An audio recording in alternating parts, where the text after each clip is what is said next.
Quédate en la casa, que en La Iguana nos quedamos contigo para informarte.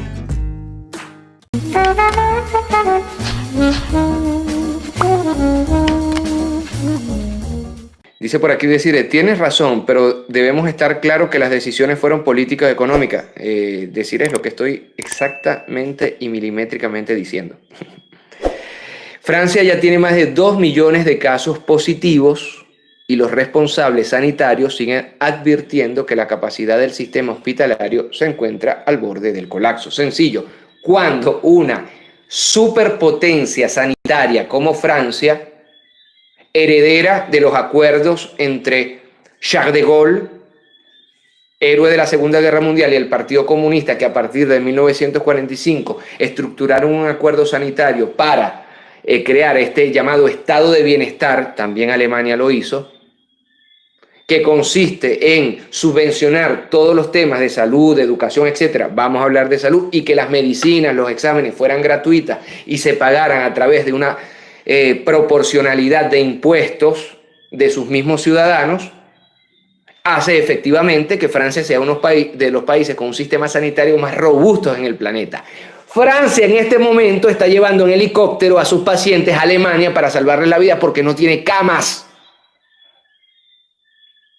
¿Qué puede esperarse para los países latinoamericanos, donde no hubo una vocación de crear grandes sistemas sanitarios gratuitos y efectivos para amparar la salud de sus ciudadanos? De eso estamos hablando cuando hablamos de la COVID-19, de esto estamos hablando, y es en estos términos que se debe colocar la discusión.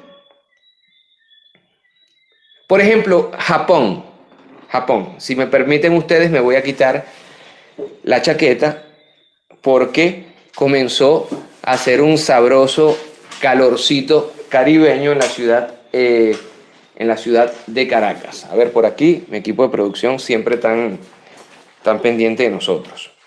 Bueno, seguimos. Bueno, Japón, una de las superpotencias tecnológicas. Japón es uno de los países que menos se mencionan en los reportes sobre coronavirus.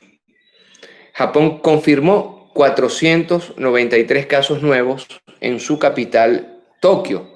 Es un país que se ha tomado muy en serio esto de la COVID-19 y, por cierto, es un país que tiene una grandísima tradición de portar mascarilla. Vámonos, acompáñenme por favor en esta etapa del programa. Hay mucho que decir todavía, ténganme paciencia. Sobre Uruguay, vámonos a Latinoamérica, que se ubica entre las naciones menos afectadas por la pandemia en todo el occidente. Uruguay superó el martes los 100 casos diarios, extendiendo la preocupación a las autoridades nacionales que temen una espiral de contagios. Hay que decir que los contagios activos llegan a 792 y las defunciones a 68. Ustedes dirán, bueno, 100 casos diarios en Uruguay no es nada. Recordemos que Uruguay es un muy pequeño país. Uruguay tendrá unos 6 millones de habitantes, cuando mucho. Uruguay tiene el mismo número de habitantes que el barrio Petare, aquí en Caracas, que un solo barrio, ¿no? Pero hay que decir que el gobierno uruguayo ha llevado muy bien este tema de la COVID-19. Canadá, la provincia de Quebec, está estudiando a esta hora la extensión de la llamada zona roja a diversas áreas. Y quiero ir a México, porque se registró un repunte en los casos a principios de este mes. No un rebrote, todavía nosotros no podemos decir que en México hay un rebrote. Algunos, por aquí me están preguntando mucho de Venezuela. Ya yo voy a hablar de Venezuela. Yo tengo felicitaciones que dar sobre Venezuela y críticas que hacer también sobre Venezuela, alertas que hacer sobre Venezuela. Pero bueno, México. En México se registró un repunte en los casos a principios de este mes, que no significa, insisto yo, un rebrote. Algunos estados han decretado estado de emergencia y la jefa del gobierno de la Ciudad de México, yo estoy hablando de la señora Claudia Sheinbaum, dio positivo a la COVID-19 y ha llamado a replantear las medidas que se habían tomado hasta este momento para hacerlas más estrictas. Hubo un cierto relajamiento, una relajación, un relax, como ustedes quieran llamarlo, en México.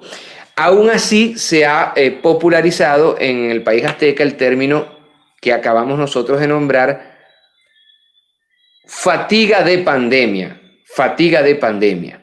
Es decir, la necesidad de salir y abandonar el estado de alerta. Esto es lo que está pasando a nivel planetario con muchos ciudadanos y ciudadanas.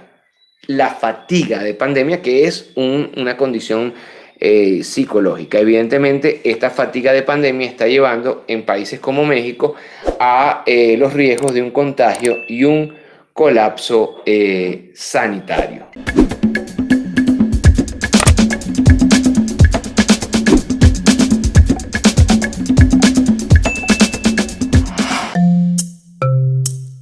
Laiguana.tv, la verdad hecha tendencia.